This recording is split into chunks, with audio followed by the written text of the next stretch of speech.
నమస్తే. నిర్మాత అలాగే నటుడు బండ్ల గణేష్ ఈరోజు చెక్ బౌన్స్ విషయంలో అరెస్ట్ అయ్యారు. అలాగే 95 lakhs జరిమానా కూడా కట్టారని తెలిసింది. సో ఇది ఎట్లా జరిగింది, ఎందుకు జరిగింది అనేది మనకు వివరించడానికి సీనియర్ జర్నలిస్ట్ జగదేవ్ గారు ఉన్నారు. ఆయన అడిగి తెలుసుకుందాం. నమస్తే సార్. నమస్తే సార్, ఇప్పుడు బండ్ల గణేష్ ఎప్పుడు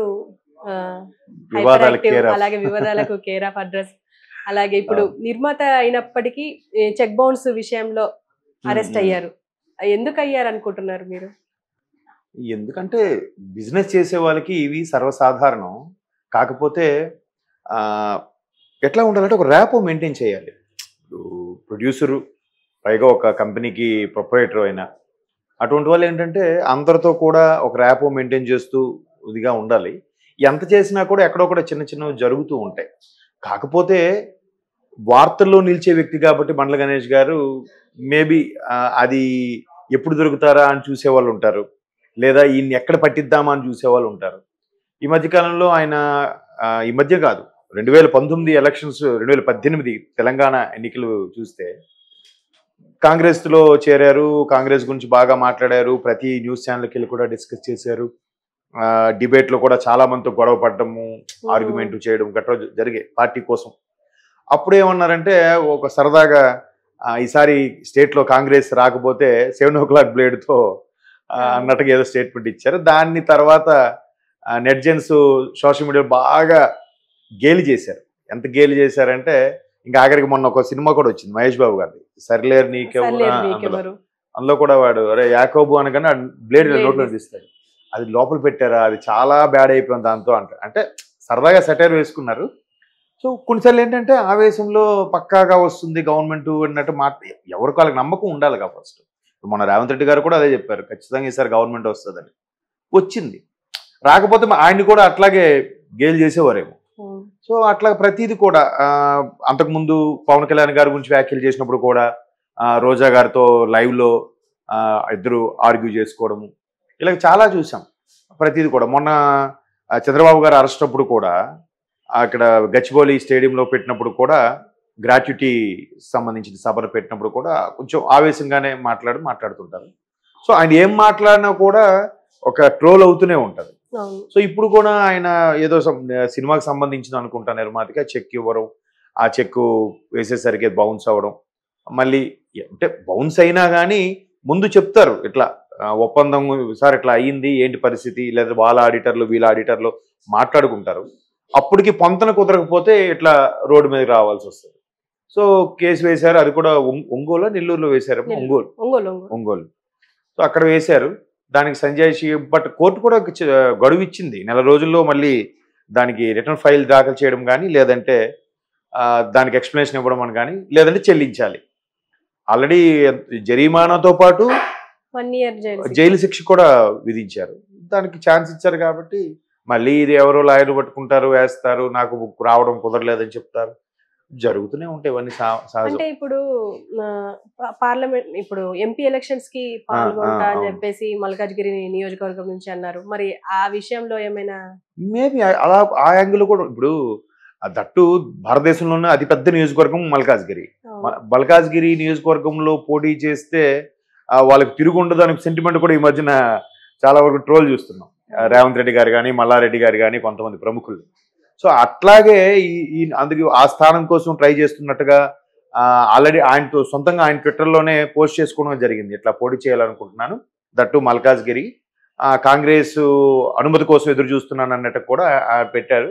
బట్ ఈయనకి ఎవరు అభయం ఇచ్చారో, లేదంటే ఈయన లాబింగ్లో కూడా పెర్ఫెక్షన్ ఉందో తెలియదు. కానీ ఈయనకి ఏదో లీడ్ దొరకపోతే అంత ఓపెన్గా పెట్టడు కదా ఆయన. సో అట్లా అయినప్పుడు ఆయన్ని ఢీకొట్టలేక, ఆయన్ని ఎదుర్కొనలేక కొంతమంది ప్రత్యర్థులు సరే ఛాన్స్ దొరికింది కదా, నువ్వు కేసీఆర్ అని వెనక నేను ఉంటా అని చెప్పేవాళ్ళు కూడా ఉంటారు. అంతే కదా.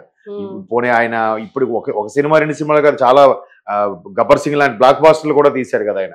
ఆ తర్వాత కొన్ని సినిమాలు పోయే ఆంజనేయులు ఏదో సినిమా వచ్చింది, అది పర్వాలేదు అనిపించింది. తర్వాత తీన్మార్ లాంటి సినిమాలు పోయినా కానీ గబ్బర్ సింగ్తో మంచి స్టార్ ప్రొడ్యూసర్ లాగా అవతరించారు కాబట్టి ప్రాబ్లం లేదు. అటు సినిమాలు అన్నాక చాలా జరుగుతుంటాయండి. పైగా అక్కడ ఫైనాన్స్ కూడా చాలా 10 రూపాయలు వడ్డీ అని విన్నాను నేను. ఎంతవరకు వాస్తవం తెలియదు కానీ బట్ బయట కూడా ఇప్పుడు ఎలా నడుస్తుంది, ఆఫీసుల్లో సరదాగా చేబదులు తీసుకునే వాళ్ళు, లేదా చిట్ కంపెనీల్లో కొంతమంది చూసారా, కూరగాయలు వాళ్ళు అమ్ముకునే వాళ్ళ దగ్గరికి ఒక ఆయన వస్తాడు స్టైల్గా వచ్చి బుక్ అమౌంట్ చిన్న బుక్ పట్టుకొని వెళ్తాడు. వాళ్ళే వెంటనే వాళ్ళ ఆకర్లోంచి అమౌంట్ తీసిస్తారు, వాడు రాసుకుంటాడు, బుక్ ఇచ్చేస్తాడు. అట్లాంటి ఫైనాన్స్ ఎలా ఉంటాయంటే చాలా రూపాయికి మినిమం 5 రూపాయలని ఉంటుంది ఫైనాన్స్. 3 రూపాయలు మినిమం. ఒకప్పుడు ధర్మ వడ్డీ అంటే రూపాయి అనేవారు, ఇప్పుడు అది 3 రూపాయలు మినిమం ధర్మ వడ్డీ అయిపోయిందండి. ఇప్పుడు 3 రూపాయల ధర్మ వడ్డీ అంటే ఇంకా 5-10 లెక్కే ఉంది. అవసరం అక్కడ ఎదుటివాడు అవసరం, వీడికి బిజినెస్. సో సినిమాల్లో కూడా చాలా ఎక్కువగా నిర్మాతలు నష్టపోయేది అని మనం వింటుంటాం కదా. ఆ వార్తల్లో కూడా కొంత వాస్తవం ఏంటంటే ఫైనాన్సే, అంటే అసలు కన్నా వడ్డీ ఎక్కువ అయిపోతుంటుంది. అవి అందుకే షూటింగ్ డిలే అయినా పోస్ట్ పోన్ అయినా ప్రొడ్యూసర్ నష్టపోతాడు అనుకోవడానికి కారణాలు ఇవే. ఆ ఇంట్రెస్ట్ కట్టలేక ₹1,00,00,000 తీసుకొస్తే 10 లక్షలు వాడికే కట్టేయాలి. దారుణం. 10% 10 రూపాయలు అంటే. సో అలాగా ప్రొడ్యూసర్ అన్నాక అవి ఇవి సెట్టింగ్ చేస్తుంటారు. మేబీ ఎక్కడో బెడ్స్ కొట్టిందని ఇలాగొచ్చిందో, లేదా మీరు అన్నట్టు రాజకీయ చదరంగంలో ఈడెప్పుడు దొరుకుతాడా అని చూసే వాళ్ళు కూడా ఉంటారు కదా. వాటన్నిటికీ సిద్ధపడే ఆయన వెళ్తాడు. పైగా ఆయన కొంచెం టఫ్ పర్సనే, ఎదుర్కొనే మనిషేలేండి, ఏం తగ్గడు. ఒకవేళ రేపొద్దున దీని గురించి ఆయనకి ప్రస్తావించినా కూడా అయింది, ఆ టైంకి మాకు బ్యాంక్ బ్యాలెన్స్ లేదు, అవుతుంటే సహజం అని కూడా చెప్తారు. అలా ఇప్పుడు నీరవ్ మోదీ, ఆయన పేరేంటి, మన కింగ్ ఫిషర్ మాజీ చైర్మన్ విజయ్ మాల్యా, ఇటువంటి ప్రముఖులు వేల కోట్లలో కదా నామం పెట్టేసి వెళ్ళిపోయారుగా. వాళ్ళ ఆస్తులు ఉంటే లక్కీగా కొన్ని జప్తు చేశారు, వేలంపాట వేశారు, అయ్యాయి. ఇంకొంతమంది నీరవ్ మోదీ లాంటి వాళ్ళకి ఏమీ లేదు. అటువంటి వాళ్ళు కూడా కేంద్ర ప్రభుత్వం కొంతమంది రుణమాఫీ చేసిందనే విషయం కూడా బీజేపీ మీద కొంత మైనస్ ఉంది. అది వేరే సబ్జెక్ట్ అనుకోండి. సో అంత స్థాయిలో ఉన్నప్పుడు ఈ చిన్న చితక లక్షల్లో వ్యవహారం అనేది ఈ స్థాయి ప్రొడ్యూసర్లకి, ఈ స్థాయి బండ్ల గణేష్ గారు లాంటి వ్యాపారస్తులకి అది చాలా చిన్న అమౌంట్. ఎందుకంటే ఆయనకి పౌల్ట్రీస్ బిజినెస్ ఉంది, ఎప్పటి నుంచో ఉంది. అండ్ మోరోవర్ రియల్ ఎస్టేట్ కూడా ఉందంటారు. గతంలో అయితే ఒక మాజీ మంత్రికి ఈయన బినామీ అన్నట్టు కూడా కొన్ని వార్తలు వచ్చాయి. బట్ ఆయన అది ఖండించారనుకో. ఆయన నేను ఎందుకు బినామీ ఉంటానన్నా, నేనే మొదటి నుంచి ఇట్లాంటి నాకు ఆస్తులు పాస్తులు ఉన్నాయి ఇక్కడే, బట్ ప్రాపర్ అక్కడ గుంటూరు దగ్గర ఏదో ఉండి వచ్చేసాం అన్నట్టు కూడా చెప్పారు. మీరు అన్నట్టు రాజకీయ దృక్కోణంలో ఆలోచిస్తే ఇరికించడానికి ఎట్లాంటి కేసులు ఏమైనా రన్ అయినప్పుడు నామినేషన్ వేయడానికి కూడా ఇబ్బందిగా ఉంటుంది కదా. బట్ ఏముందండి, 10 ఛార్జ్ షీట్లు ఉండి 10 ఏళ్ళుగా బెయిల్ మీద ఉన్నోళ్ళే పోటీ చేసి గెలుస్తూ పరిపాలిస్తున్నారు. ఇట్లాంటి చిన్న చిన్న కేసులు వేయిస్తే ఆయన ఎందుకు తగ్గుతాడు, ఎందుకు లొంగుతాడు? ఇది అసలు నా దృష్టిలో బండ్ల గణేష్ లాంటి వ్యక్తికి అసలు బెదిరింపే కాదు ఇది. ఏముంది, అవి ఎట్లాగో కోర్టు పర్మిషన్ ఇచ్చింది 30 రోజుల్లో రివర్ట్ ఇవ్వాలని. ఈలోగా మళ్ళీ ఆయన లాయర్ని పెట్టుకుని ఏదో చేస్తారు. ఆయన ఎల్లక్కర్లే, ఎక్కడి నుంచి నడిపించేలా కూడా చేయొచ్చు. ఆ స్థాయి వ్యక్తులకి అంటే ఒక స్థాయికి వచ్చేవరకే సమస్యలాగా ఉంటుంది. అట్లే ఒక బెంచ్ మార్క్ దాటిన తర్వాత వాళ్ళ లైఫ్ స్టైల్, వాళ్ళ పరిచయాలు ఇంకా అట్లాగే వెళ్తుంటాయి. దట్టు బిజినెస్ మ్యాన్లు ఎస్పెషల్లీ ఎటువంటి బిజినెస్ అయినా అందరూ కూడా రాజకీయాల్లోకి ఎందుకు రావాలనుకుంటున్నారంటే ఒక రకమైన గౌరవం, ప్రోటోకాల్ కోసం.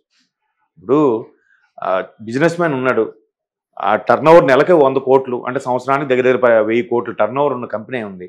ఆయన తిరుపతి వెళ్ళాడు అనుకోండి, పలానా కంపెనీ చైర్మన్ వచ్చాడు రండి అని గర్భగుడిలోకి తీసుకెళ్తారా? తీసుకెళ్తారు. మళ్ళీ ఈయన ఎంపీదో ఎమ్మెల్యే లెటర్ తీసుకోవాలి. అదే ప్రజాప్రతినిధి అయితే ఆయన డైరెక్ట్గా వెళ్తే ఆయనకు ప్రోటోకాల్, ఆయన కోసం జనాలందరూ ఆపి దర్శనం చేపిస్తారు కదా. అలాంటి విషయాల్లో బిజినెస్ మ్యాన్లు ఎంతున్నారే, మేము పార్టీ ఫండ్ ఇస్తే వాళ్ళు గెలుస్తున్నారు, మేము ఇస్తే చూస్తున్నాం. అలాంటిది వాళ్ళకి అంత వెయిటేజ్ ఉంది. నా ఆస్తిలో సగం కూడా ఉండదు ఆ ఎంపీకి, ఆయనకి అంత ఉంది, నాకు లేదే. సరే నేను ప్రజాప్రతినిధి అయితే నాకు గౌరవం దక్కుతుంది అనే ఫీల్ ఉంటుంది చాలామందికి. నేను అనుకుంటున్నాను మెయిన్ రీజన్ అలా వల్ల కూడా చాలామంది బిజినెస్లు చేసే వాళ్ళే కానీ, లేదంటే ఈ యాక్టర్స్ కానీ, లేదా స్పోర్ట్స్ పర్సన్స్ కానీ రాజకీయాల్లోకి రావడానికి మెయిన్ రీజన్ అదే అని నేను అనుకుంటున్నాను. ఆ హోదా కోసం, ఆ పరపతి కోసం, ఆ పర్టికులర్ సెటన్ దాన్ని ఏమంటారు ప్రోటోకాల్ మెయింటైన్ చేస్తారని కూడా అవ్వచ్చు. అట్లా ట్రై చేసినప్పుడు ఇలాంటివి వస్తాయని ముందే గ్రహిస్తారు. ఎన్ని వచ్చినా ఇంకా బుర్ర జల్లుతారు, విమర్శిస్తారు, అలాంటోడు ఇలాంటోడు, వాటి అన్నిటికీ సిద్ధపడాలి. రాజకీయ విషయం కాకపోయి ఉండొచ్చు, లేదా పాత పరిచయాలు ఏదైనా ఇష్యూ అయి ఉండొచ్చు, అంతే. Okay sir, thank you.